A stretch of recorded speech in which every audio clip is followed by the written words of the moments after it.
Hello guys and welcome back into a new brand video. In today's tutorial, I'm going to show you how to change your YouTube Shorts recommendations. So make sure to watch the video to the end and follow these simple tips. And basically, this is a support article from Google. And basically, to manage your recommendation, you will need to start be active in YouTube. That means just start choosing or hiding the uninteresting stuff and start liking or start watching the only stuff that you want to be recommended to your channel. And as you can see, here you can start controlling your recommendation by, for example, removing individual videos from your watch history. You can also remove individual searches from search history. For example, in your YouTube, you can go to your YouTube and from here you will find your history.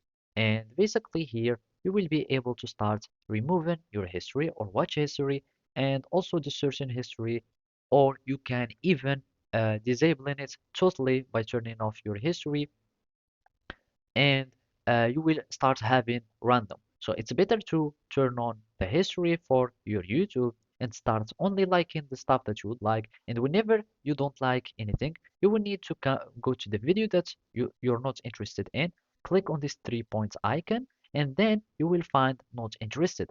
By clicking not interested in many topics, you will be able to remove these recommendations or this type or this category from showing into your recommendations. Also, you can start choosing recommendations or topics, start following topics, and basically those are the topics. You can start following any topic that you would like, so you can start having more recommendation only on that topic.